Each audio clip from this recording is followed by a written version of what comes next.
Salve guys, como é que vocês estão? Tranquilidade? Paulo aqui falando também para mais um vídeo. Para quem não me conhece, eu sou desenvolvedor full stack, mas principalmente back-end. Tenho mais de 4 anos de atuação no mercado e queria trazer aqui para vocês alguns insights que eu tive em uma entrevista não, perdão, uma reunião gravada, certo? Porque eu estou fazendo uma mentoria já tem um tempo, né? Acredito que eu já comuniquei inclusive isso a vocês em alguns vídeos atrás, mas sem esquecer, se conecta comigo no LinkedIn, tá? O meu link para o LinkedIn está aqui no link da descrição. E cara, eu tive uma reunião com um cara que ele mora lá nos Estados Unidos, a reunião gravada, na verdade, que eu assisti, certo?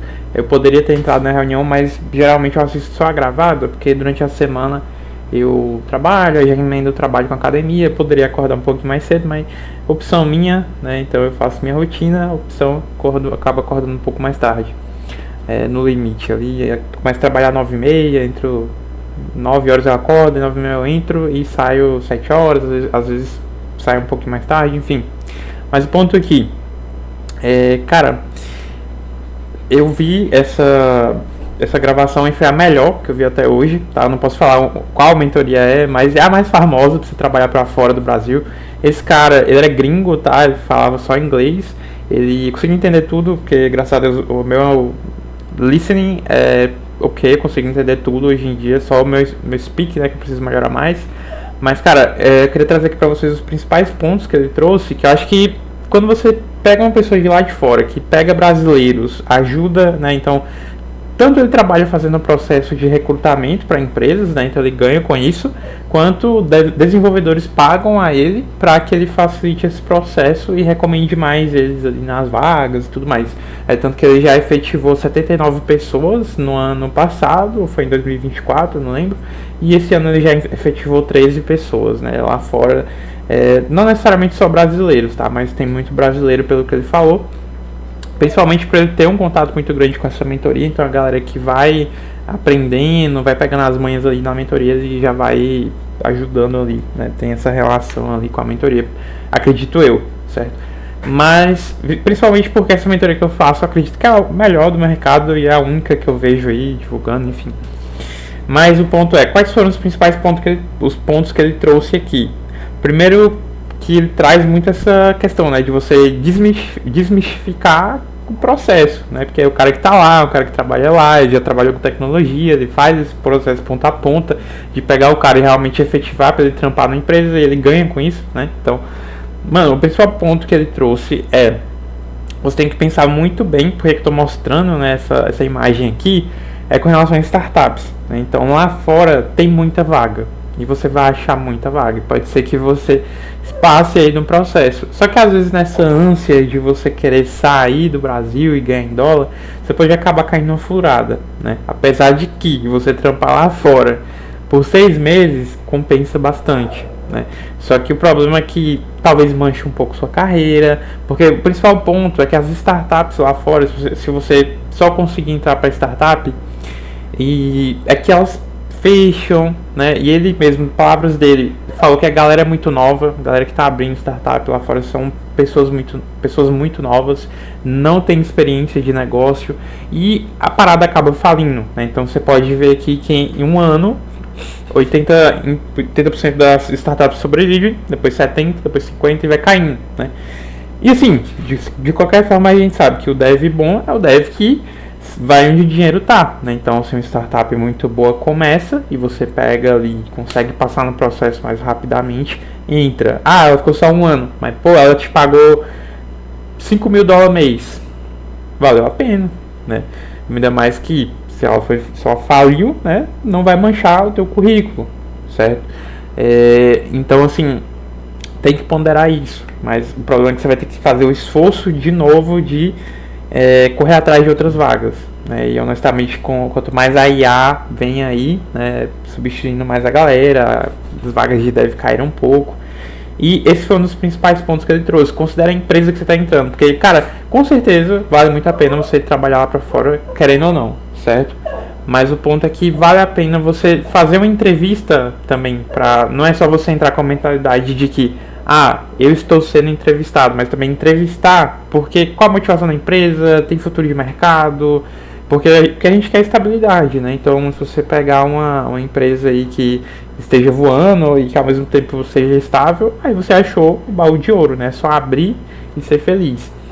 E é um processo de refinamento que a gente passa, mas querendo ou não, você dá a cara a tapa de ir em uma primeira oportunidade, independente de qualquer coisa, para ter essa experiência, eu acho algo válido, na minha humilde opinião, mas eu falo como um dev do Brasil, né? Estou estudando para bem futuramente, que eu sei que é um processo que toma um tempo, né? Bastante tempo, então tenho muita coisa para aprender aqui primeiro, antes de ir lá para fora, tem muita coisa a fazer, mas enfim, o ponto é, entreviste de volta, saiba onde é que você está indo, por que você está indo, é estável, não é, você vai querer correr risco ou não.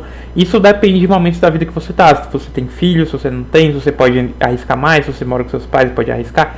Enfim, tem várias variáveis que você tem que considerar. E isso casa muito com essa questão de você avaliar a empresa de volta que você está sendo entrevistado e entrevistar ela também. O segundo ponto é aquela parada de você querer migrar de carreira sem ter experiência, tá? E isso é um ponto um pouquinho complicado, na minha opinião, né?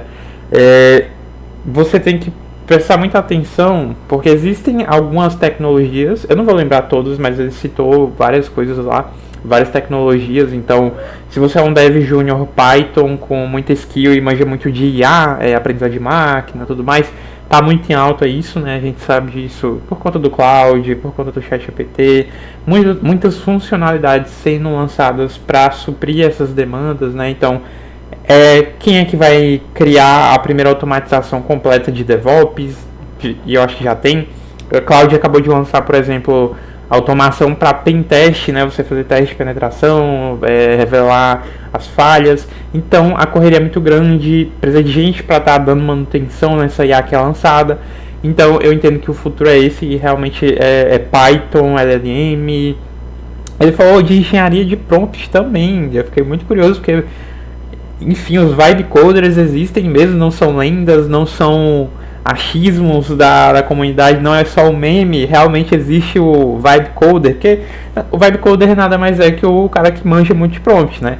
E não é só, pelo que eu entendi, não é só realmente uma piada de, é o dev que não tá codando. Sendo que, cara, muita gente não tá codando hoje em dia, não tá digitando muito código, a gente tá mais avaliando o código. Eu mesmo no meu dia a dia, 80% do código que é gerado é por IA, 20%, e olhe lá, é gerado manualmente, mas a análise é 100%. A análise do que você tem que ser feito é 100%, senão você vai quebrar a produção. A IA tá auxiliando menos? Com certeza, muito menos, mas mesmo assim, às vezes ela implementa uma coisa que é super foda, super legal, um código super bom, mas que vai quebrar a produção, e aí o cliente vai pegar e vai quitar da tua empresa que ele tá dando muita grana para a empresa, e já era. Então tem que pensar nisso. Então, assim, ele falou essa questão do prompt engineer, ok? E é um termo legal, tá? Porque eu achei que era só meme. E realmente faz sentido, mas eu não sei separar o que é um prompt engineer de um developer real, sabe? Eventualmente, todos nós somos um pouco de prompt engineer, não sei o que exatamente faz um prompt engineer. Ele coda também? Entendo que sim, tá? Mas ele falou que isso está muito em alta lá fora.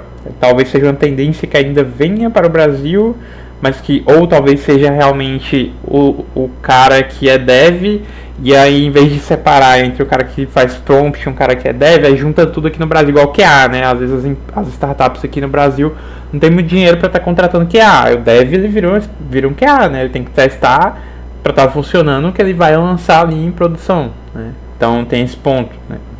Ele falou disso, certo? E outra coisa, um ponto que ele trouxe aqui, sem mais delongas, é que eu ia começar a falar disso, acabei falando um pouco do Prompt Engineer, mais um ponto.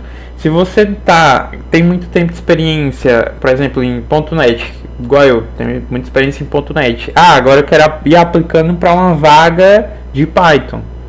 Só que eu, cara, não sou especialista, eu nunca trabalhei, tem um curso ali, tem uma horinha. E, mano, a maioria desses recrutadores que fazem pontes, ou até mesmo os próprios recrutadores das empresas, eles têm uma reputação a zelar. Isso é uma fala que saiu da boca dele, essa fala, tá? Então ele não vai de forma alguma contratar ou até priorizar o cara que teve uma experiênciazinha ali, entendeu? Então o ponto-chave é você ir em vagas de júnior, né? Você nunca vai aplicar para pleno e para sênior, sendo que você está migrando de tecnologia. Ah, estou trabalhando com .NET, quero começar a trabalhar com Python, vou começar a aplicar ali, e aí eles não vão te priorizar, sabe? Porque por mais que você tenha um GitHub ali, ele vai priorizar o cara que teve 5 anos de experiência, 4 anos de experiência. Então, assim, é interessante você se aperfeiçoar cada vez mais na tecnologia que você está, certo? Eventualmente você vai querer migrar e você pode conseguir, mas vai ser um caminho mais, né, mais difícil. É tanto que eu estou pensando em estudar outras tecnologias, porque ele comentou que o .NET está um pouquinho mais fraco, apesar de que seria mais um backup, porque eu entendo que eu vou ficar muito tempo na empresa que eu estou hoje em dia, se eu, enfim, conseguir suprir as demandas, realmente entregar muito, e eu entendo que dá para ganhar muita grana ainda no lugar que eu estou hoje, certo? Muita grana mesmo. É só eu realmente ser o profissional que eles precisam. E, enfim, não vou entrar em detalhes do que eles precisam, mas, enfim, é só dar o gás aqui que dá bom. E, eventualmente, eu tenho um backup ali. O problema desse backup é exatamente isso, né? Eles vão prezar o cara que é especialista. Então, se eu for migrar, eu vou ter que ir como júnior. Isso aqui é um ponto, né? E as vagas de júnior estão caindo. Eu não sei como isso vai funcionar, cara. A gente vai ter que descobrir aí, com o tempo, vendo o que o tempo fala. Mas não é impossível você migrar de tecnologia, tá? É só um ponto que ele comentou, ele não vai priorizar. Então, se você está pensando, eu não gosto dessa tecnologia, por mais que esteja em alta. Cara, repensa um pouquinho, mano. Se está em alta e você quer simplesmente mudar porque você, sei lá, tá ligado? Só porque você não tá gostando da sintaxe da sua linguagem, não tá gostando de alguma coisinha ali, pensa duas vezes, sabe, antes de querer migrar, assim, se você já é um especialista daquela área. Mas eu acredito que quem já é muito bom, né, já tá ganhando muito dinheiro. Então, antes de você quitar aí, cara, se torne muito bom. E se você sabe e que tem mercado, né, então, por exemplo, todo mundo sabe, Python tá tendo muito mercado, LLM, questão de aprendizado de máquina e tudo mais. Então, isso é bem legal, você tá pensando, tá, nesse sentido. E outro ponto que ele trouxe lá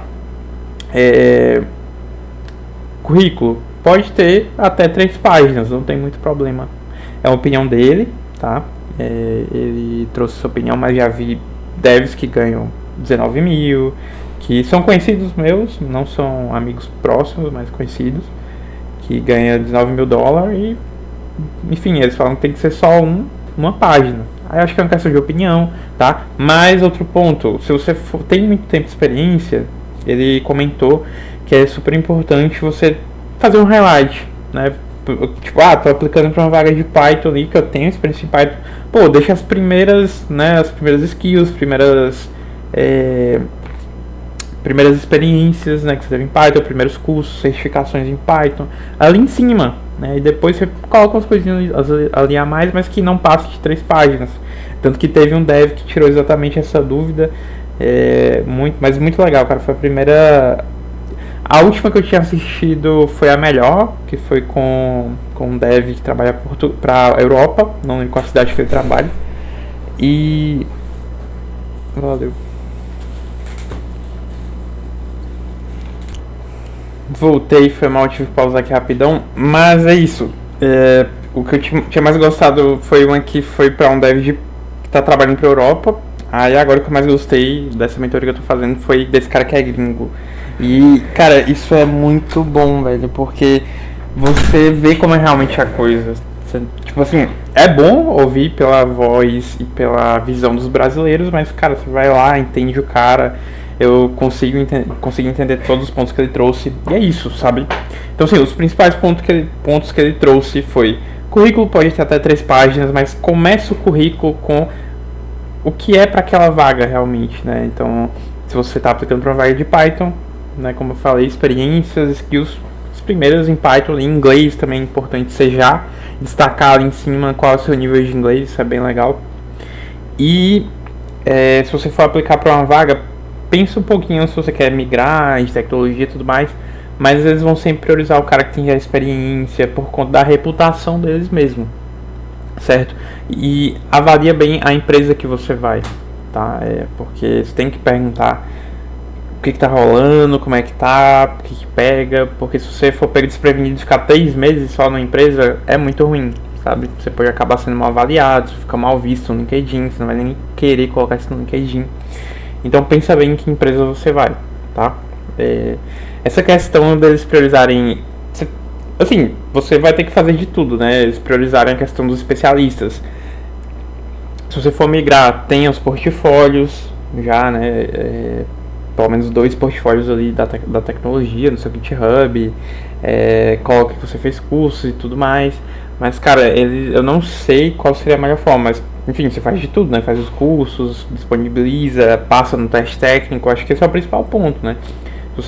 Porque, assim, eu não sou o melhor cara de Letcode, então se um cara, eu tenho muita experiência ali trabalhando com .NET, mas se vier um cara ele passar no Letcode, então acho que esse pode ser o principal ponto de diferença, né? Desafio técnico, se for Letcode, se for teste take home, acho que é take home que fala, teste for, acho que é take home, pegue para casa.